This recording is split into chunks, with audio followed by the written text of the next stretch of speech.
welcome to Eye on Africa, France 24's program focused on the continent. I'm Charlie James, and here's what's ahead.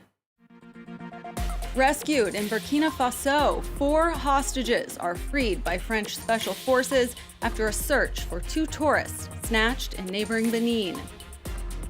Another victory for the ANC in South Africa, but by a historically low margin.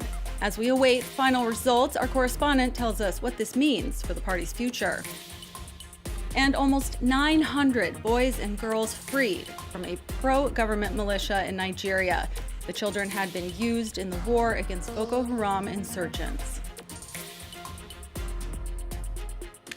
After a complex overnight operation, French forces rescued 4 hostages in northern Burkina Faso. 2 were the French nationals kidnapped earlier this month in Benin. The others unexpectedly found at the site. But the rescue was not without bloodshed. 2 French commandos died in the operation. Yana Lee brings us the details. France has lost 2 of its sons, the words of the country's chief of staff of the armed forces as he described a hostage rescue operation that took place in Burkina Faso on Thursday. When the commandos' positions were detected, they were around a dozen meters away from their target. They heard the terrorists arm themselves inside their shelters, so they decided to launch the assault. They headed towards them, but without opening fire to be sure they would not hit the hostages or hit any potential civilians, family members of the terrorists that may have been inside this camp. French commandos Cédric de Pierrepont and Alain Bertoncello died during the overnight raid. Special forces did, however, manage to save the 2 French tourists they were looking for and 2 others, a US citizen and a South Korean citizen they didn't know were present. France's Minister of the Armed Forces saluted her colleagues for executing the covert operation. This mission was a miraculous feat. An operation of a rare difficulty that few armies in the world are capable of carrying out. The hostages will now be able to regain their freedom and their families. Authorities launched the attack this Thursday as they feared hostages would be transferred to terrorists known as the Messina Liberation Front, a handover that would have made their rescue near impossible. President Emmanuel Macron is set to greet the freed hostages when they touch down on French soil on Saturday. And for more on this story, we're joined in studio by Célestin Alexis Agbessi. Thank you so much for being with us. And he is a Franco-Beninese researcher here in Paris. Let's start with just the fact that Benin for a long time was seen as sort of this bastion of peace in the region. With this case, with these tourists being kidnapped and the insurgents bringing them over to Burkina Faso, does that indicate that that's no longer the case? No, Benin is a small country, a beautiful country, which is always been in peace. The breach in Burkina Faso is not a time to speak and to tell that Benin is not in peace anymore. But Benin has and must doing more efforts to control his borders with Burkina Faso, which is part of G5 Sahel group to fight jihadism in Sahara. So we still don't know who these people were that kidnapped these tourists and these other 2, the Korean and American hostage that were found as well. But we do know that they were able to come through this national park and go over the border.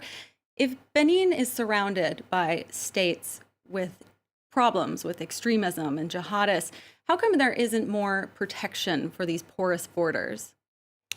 Protection of borders is cost. It costs a lot in men, in materials, and we have to imagine that we are surrounded by jihadism, which is a part of, a war, a global war in the world. And Africa is not exempt of this war. And to protect the borders is not the only answers for the population. They need another thing. They need peace, they need work, and they need health. And all these countries of Africa, which is ruling by some dictators sometimes are a count of what is happening in Africa. It's not only a jihadism war, it first a social problem in Africa before the war. I want to talk about the French forces that conducted this raid. The Barkhane forces remain indispensable in the fight against terrorism and extremism in the Sahel region. How long do you think it will be until local national armies are able to kind of take over this leading role? It's a great question. It's a great issue. We have to remember first, all this happened because dictator Gaddafi was killed in Libya, and all the military arms and munition was spread in all the Sahara. And I want to say that French armies will stay for a long time. We can remember Afghanistan for USA Army and for Russian Army, and we are seeing now what happened with the withdrawal of USA Army from Afghanistan. They have to talk with jihadis. It's, I think, the best solution to act and to finish this kind of problems in these countries. Celestin Alexis Agbessi, thank you so much for sharing your expertise with us here on France 24. Thank you very much. Next to South Africa, with more than 95% of the vote counted, the African National Congress holds an unbeatable lead in this week's elections. President Cyril Ramaphosa's ANC currently has nearly 58% of the tally. That's a large margin, but also a slimmer majority than ever before. The party of Nelson Mandela has never won less than 60% since the nation's first all-race election in 1994. Our correspondent, Aisha Ismail, has been covering the vote from Cape Town. She joins us now for the latest. Aisha, almost all the results are in, but when can we expect the final tally? Well, according to South Africa's Independent Electoral Commission, by midnight tonight, all the results will be in. They're expecting to release or to make the declaration of the outcome of the election by 6 p.m. tomorrow. This will be in Pretoria, and President Cyril Ramaphosa is expected to attend this official announcement of the outcome of the national and provincial elections.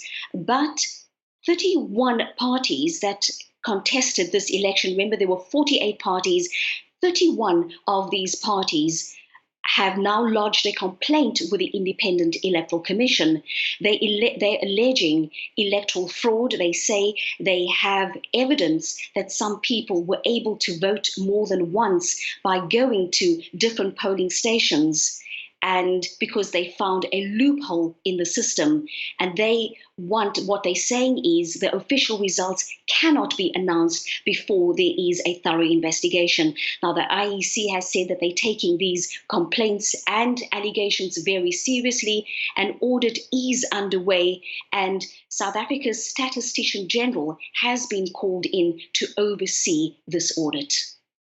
Aisha, the ANC is putting out a positive message. They're saying they will be in power for the next 25 years as well. But briefly, could you tell us, could this lower than usual showing complicate their ability to push their agenda? Well, of course, if we look at the results this year, 57.70% compared to the previous election where the ANC obtained 62%. So they will be returning to govern South Africa again. Must remember that more than 9 million people have now given the ANC a mandate to continue for at least the next 5 years.